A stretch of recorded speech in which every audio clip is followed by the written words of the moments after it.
wasn't gonna buy any records today.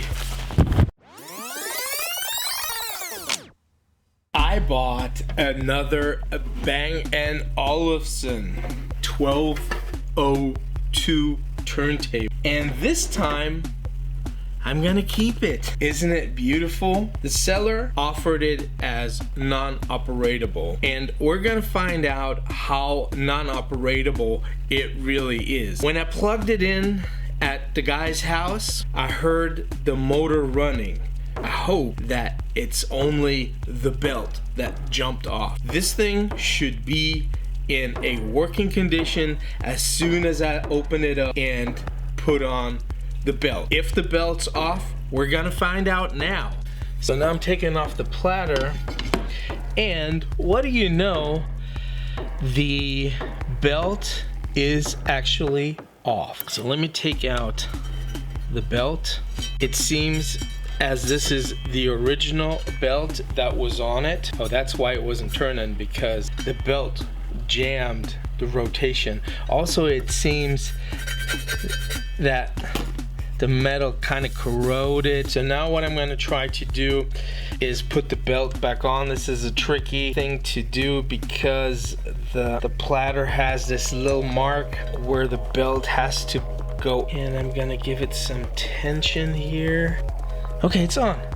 I will loosen the transport screws.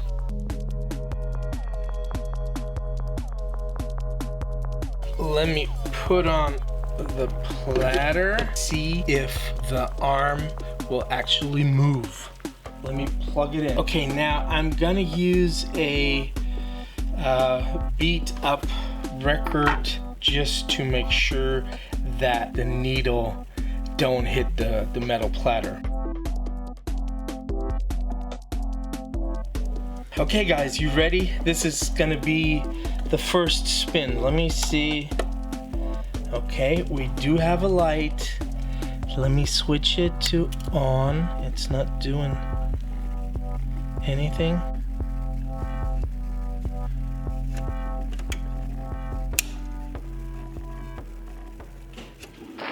Okay, here we go.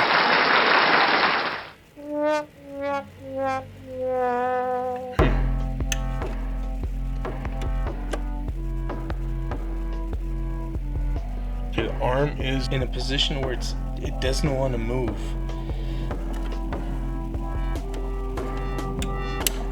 Ooh, what was that?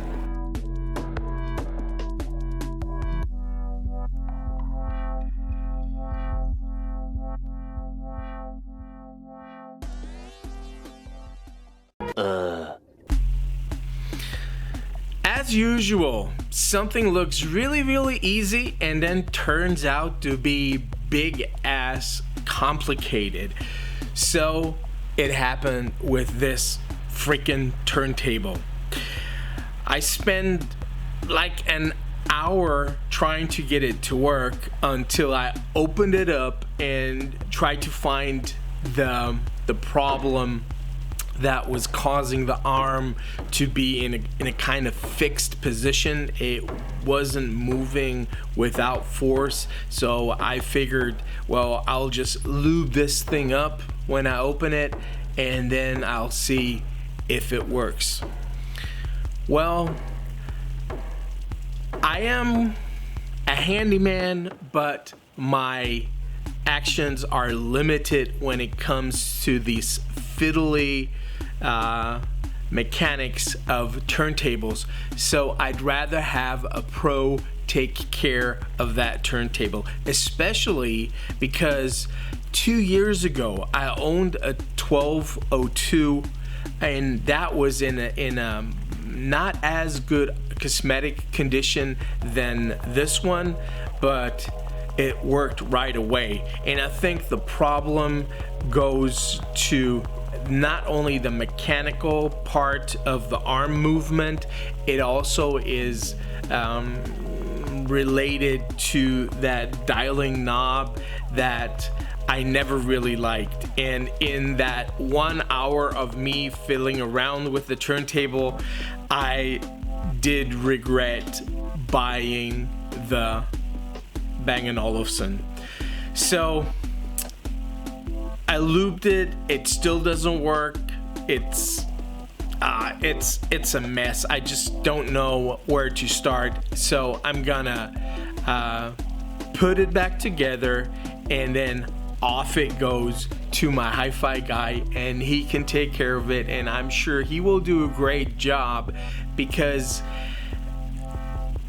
in the day that I had it now, I remembered why I got rid of the first one that I bought.